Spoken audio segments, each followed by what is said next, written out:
I am Dr. Tej Prakash Sinha and we will be discussing about automated external defibrillator. In this discussion, we will be having our learning objective as what is the concept behind the defibrillator, what are the features and different part of automated external defibrillator, what are the steps to use it, and when we are going to administer this shock.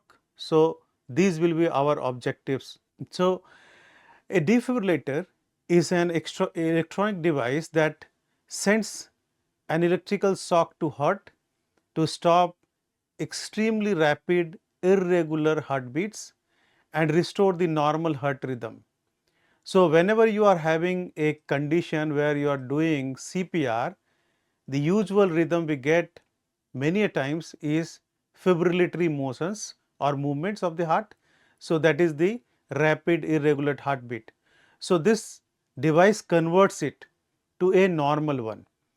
There are two types of defibrillator. One is the automated one, which we are going to deal in details, and other one which you have commonly in the ambulances or the hospitals is the manual external defibrillator.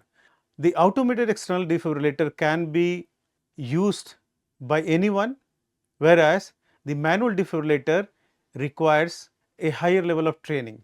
These defibrillators, automated external defibrillators, are quite lightweight, portable, and they are having a software or the computerized device which it utilizes. It automatically analyzes the heart rhythm when the pads are placed in within 5 to 10 seconds, and if required it advises the shock. This is designed to be used by lay persons or the healthcare providers who are handling these events first hand or maybe helping on the sides. This can be utilized or it requires little training or even no training, just by prompts you can utilize this. Now, coming to the various parts of defibrillator, this is a quite simple device, and if you see it, it is having pads. So, you can see on the screen it is having pads with the cable and the main defibrillator machine. These machines is having two important buttons. One is on and off, which you have to obviously on it, and when required to give the shock you have another button which is a shock button. So, whenever advised you can just press this button and use it. So, placing these electrodes are very important, or the pads are very important. You have to know where to place the pad. So, usual scenario we place anteriorly and laterally. So, one pad we are going to place below the right clavicle or the collarbone, and other one on a bit lateral side. You can see better on the picture how it is placed, and even these are being marked on the pads itself. So, you can just see the pad and go ahead with how to place it and where to place it. In some circumstances, if we are unable to place the pad on the right collarbone below the collarbone side, we can place anterior and posterior, and you can just see simply over the picture how it is being placed. Now, using this AED, so first and foremost, whenever you reach at the site to the patient, you just start using it. So, the steps are as step 1, you just on it. So, press the on button, then you just wait for the voice prompts.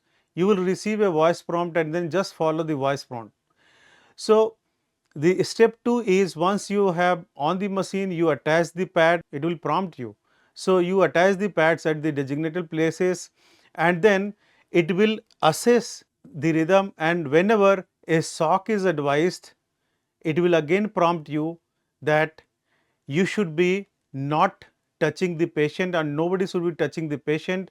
It will analyze the rhythm, and if the shock is advised, you have to press the shock button and it will deliver the shock. But always keep in mind, this is an electrical device, other person can get shock.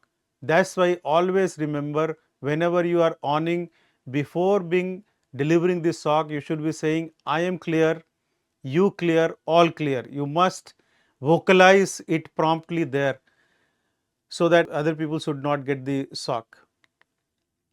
So, step 5 is once the shock is delivered, then you have to check whether the patient has came back yes or no.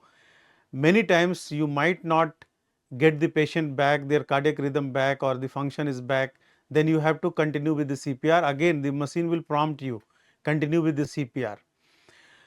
When you are using this AED, so after 5 cycle or 2 minutes of CPR, then again the AED will read it and you have to check if shock is required, shock is delivered, and you check the pulses if came yes or no. So accordingly you have to follow the patient. So it is any condition where you are giving the CPR, you should have the AED, attach the pad, continue with the chest compression, attach the pad, and whenever you have the time for pulse check, at that point of time it will read, and if shock is advised, it will deliver the shock. Never ever interrupt the chest compression. You should be continuing with the chest compression 5 cycles. So 30s to 2, 30s to 2, 5 cycles, and during the gap between 2 5 cycles, that is 2 minutes of CPR, when the pulse check time is there, at that time let this AED assess the patient, and if required shock, then deliver the shock. So if you see the chain of survival, we say that recognize early, activate the EMS system early, and provide high quality chest compressions or the CPR early, and once the defibrillator is available to you, go for early defibrillation. So that is how it is linked inside the chain of survival.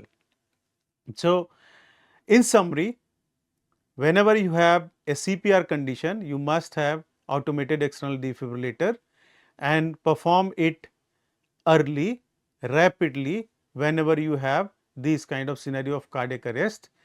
AED should be used to deliver the shock, okay, and defibrillation should be done as soon as the EMS arrives, and you should always continue with the high quality CPR uninterrupted if it is required. This is my references. Thank you.